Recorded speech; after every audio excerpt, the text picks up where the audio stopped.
after we've done this, I'm probably going to shoot. Yeah, no worries. Play some fucking Overwatch, right? Yeah. Got a hankering.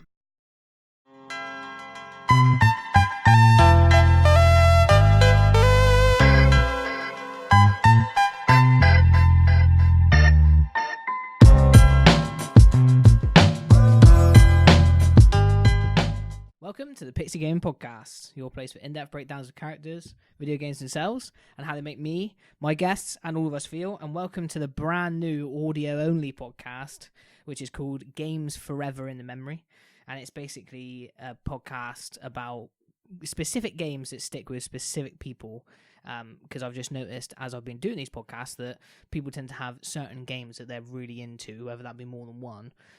And it's about me sort of going through it with them and finding out why exactly it is that they are so sort of drawn to this game. So, obviously, I'm joined for the first ever one of these podcasts by Mr. John Brevet. So, welcome, mate. Thanks for coming along.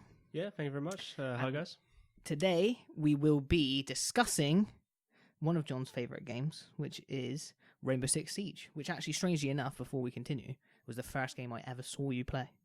Oh, really? Yeah, I didn't know that. We were at Liam's house one time, and you just took the control of him, and you nailed about like 6 kills in a row. And I was like, I was playing against the AIs and just like tearing up, practicing my aim and stuff. And you come through, thought I was playing online. Yeah, I did. Smashing it. I remember that. Yeah. I was like, this guy's scary. I was like, what's going on? But basically, I've got a little few questions written down about the game, I suppose, and about what it means to you, and so on and so forth. So the first question is what does the game mean to you? What does it mean? For me, it was like strategy, like real big on strategy. Yeah, and it was just like it went into a whole new element of breaking. Like, how can I explain to it? Like, it went into an element of like breakable walls and stuff like that. Oh, and sort of like environments.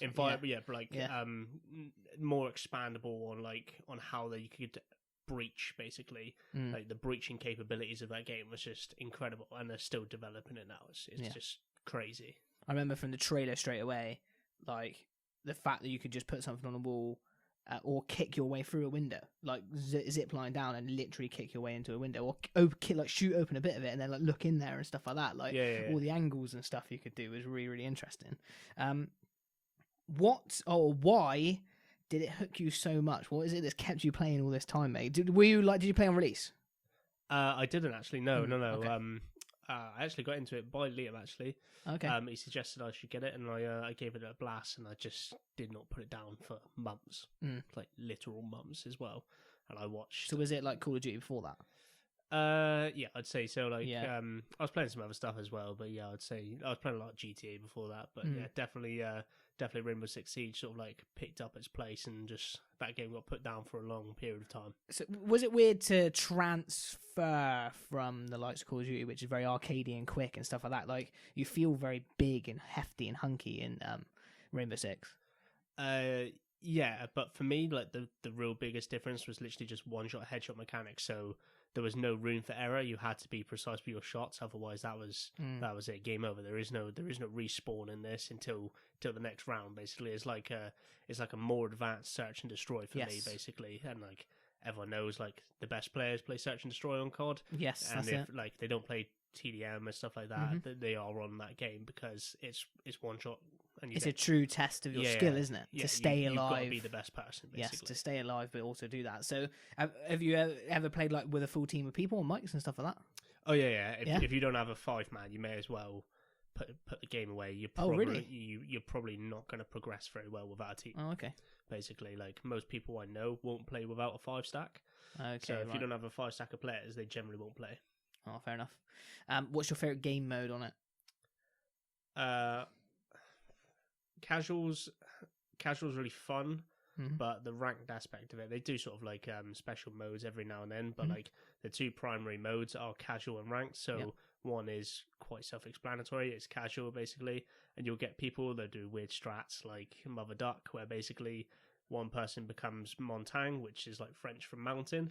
So like the character is called Mountain. There's like the idea is he can't be moved, and it's basically just got like a big ass like riot shield, like metal riot shield. Okay. And people do stuff like called Mother Duck strat and stuff like that. It's like that's a really old one now, but like for instance, like the rest of the team will go Spetnaz and they'll like go get like shields and stuff like that, and they'll just got to follow Montang, and like they all walk in a line basically behind Montang, and like they can't leave the side, and basically they can only fire just to protect Mother Duck basically, and that's it. And they got to win. So they all follow in line like little baby ducks. ducks. Like, literally, yeah. There's like loads of weird strats like that which people do just as like fun basically, even though it's like a very serious game. Like if you play competitively, you still like that aspect of it. Yeah, that's cool. One thing I noticed, because I played it when it very first released, it was something that immediately interested me because I was always a shooter player, always Call of Duty, Battlefield, and to me it looked like Battlefield but more tactical. And the fact that it like sort of moved a little bit like Battlefield and was a little bit more realistic, and the fact that you could smash walls and you could take flashbangs and stuff like that. And I like the idea of like setting up defensively and how different it is, like going different ways and doing different things. And I guess that's something that I didn't really get a great deal of experience with because I only played in like the infancy of it. So like there was no kind of like strategies, there was no teams. I only played by myself with like randos and stuff like that, and it was just a little bit more chilled. But what's it like when you literally have like a full strategy or a full team, and what's it like on either side of the, which you prefer? Do you prefer defending? Do you prefer attacking? I personally prefer attacking basically. That surprises me actually. It surprises you? Yeah, definitely. I thought you'd be more like literally like hunkering down your defense. And I prefer attacking because you can go in from any angle, whereas defense, you've got to basically, if you leave the area too much, you could ruin your team's setup. Basically, like each person basically, no one else have to cover the angles. Basically, if you don't cover all the angles, you may, and someone sneaks through, that's your fault. Game lost. Basically, if your teammate gets shot in the back, that's your fault. Basically. Whether you like it or not, basically that's the way the game goes. But yeah, that side of it is like very much what interests me about the attacking side. So one thing that is so special, I think is echoed in Battle Royale is that when you are by yourself and it's all you and no one else, there's a buzz in it. So when you are like, when it comes down to the last 5 in a Battle Royale, or when it comes down to like 1v2 on a Search and Destroy or something like that, your heart starts going. So like this sort of leads me on to the final question of it really, which is, what is your favourite memory? Like, what is your favourite or memory or moment or memories, even if you've got a few, where I guess one is just what's your favourite memory ever, but 2, what's your favourite sort of moment where your heart was really pumping and you had to like, you know, your back was up against the wall and you really sort of came through on it? So basically what's sort of like probably like the golden goose which everybody chases in Rainbow Six Siege, if you know what I mean. For me, it's called the Ace, basically, and anyone that plays the game will know what acing is in the game. Right. It's where you literally run through and you single-handedly wipe out the entire enemy team. Oh, no basically, way. Yeah. So you take out like all 5 players, basically. Beast. Yeah, and if you do that, especially like because that's the big difference between sort of like other games and this one. Even if your team does sort of like even if your team does die, so like all 4 other players die on your team, and then you've got to take on the other 5 players basically from the remaining enemy team. Like, you watch one person clutch up against 5 other people, mate, there's no bigger buzz getting that from your team. That's just going mad, hyping you up, where you've just clutched up, you've just slapped 5 people, and you've just gone, sit down, this is my freaking game, mate. This is mine. Back to the lobby with you, basically. And especially if they rage quit, mate, there's nothing more egotistical, I know, but it's an amazing feeling. Yeah, definitely. Okay, cool, that's cool. But what is your specific own favourite memory of it? So is there anything that stands out? Like, when you think of Rainbow Six Siege, I guess, what comes to mind? Is it sat with all your friends all playing? Is it like, you know, being in that party? Is it that clutch up against loads of people? Or what is it? Probably one of my favourite memories is just like, I've got friends from Scotland and up and down the country from playing this game. And cool. I've got friends now that I play with on other games because of this one particular game. But due to this, basically, I now consistently talk to people up and down the country, like, from this game. But the memories which serve purpose to me is that basically, like, certain operators, although you can play them, they're highly enhanced by other players playing with you. Like, you've generally got like combos of players. Like, you've got Twitch, who's got an electrical drone, can destroy things which will help people like Thermite breach and stuff like that, because Thermite can't breach certain walls if it's like electrified and stuff like that. And you've got people like Thatcher who can throw EMP grenades and stuff like that, which will like destroy the stuff, allowing Thermite and other people to do what they need to do, basically. And it's like, it's very, very helpful and like big team aspect. It's like, so that thought of the team aspect of it and everybody working together and doing different things. That's my favorite memory, is meeting these new people, and now I play other games and just probably friends for life, I'd say. Yeah, that's cool. It's really nice that you've not only found an avenue to meet other people, but to like you can meet people and just have a laugh and so on, but when you become a team with people you don't know and become a team with these different people, it's really, really cool. Something that really stands out to me is any kind of game that's I've met people online and then become sort of like Almighty Tiger, this guy that listens to the podcast in America. Like, I never forget when I linked up with him for the first time in Blackout and we won a game together, stuff like that. So I can see why that sort of stands out in your mind so much. So that moves me on to basically two more things before we wrap it up.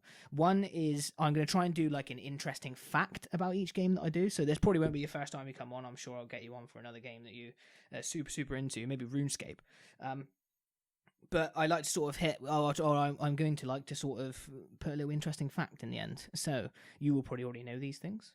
But if you have never played the game, obviously these are some weird little facts. So Doc, who is a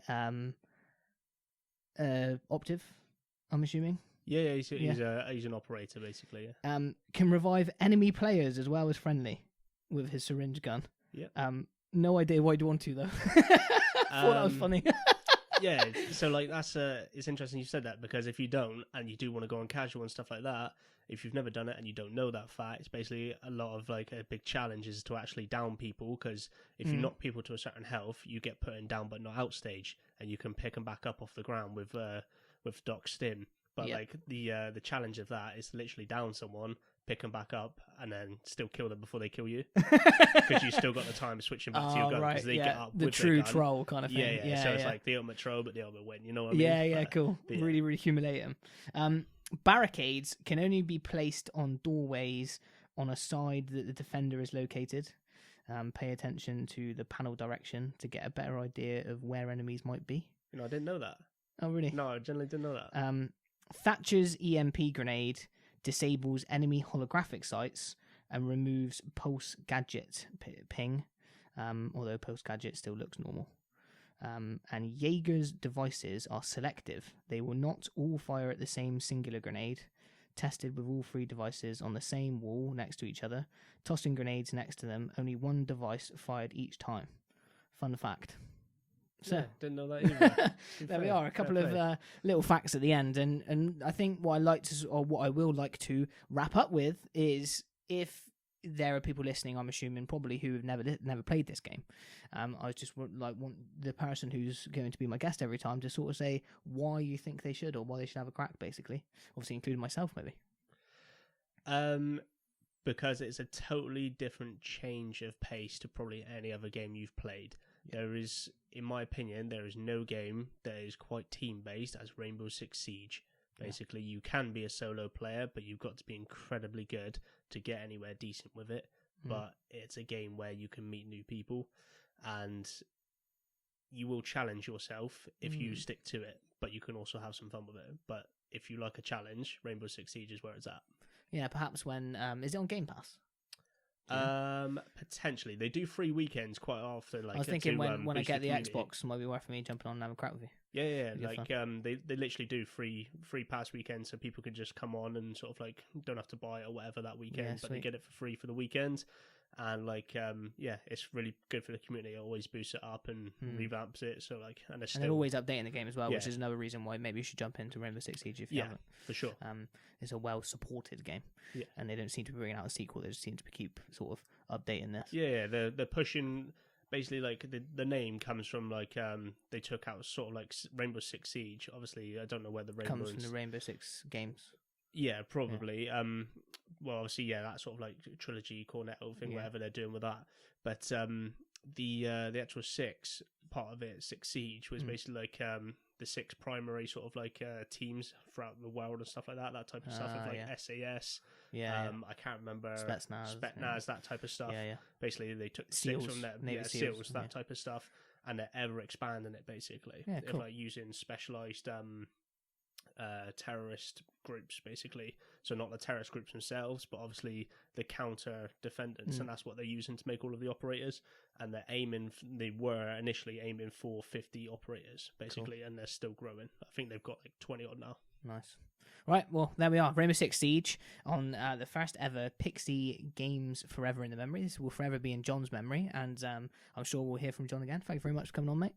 Always a pleasure. Very good stuff. But yeah, thank you all for listening, and I hope you enjoy these shorter podcasts, and any kind of feedback would be great. But yeah, there we are. Thank you very much.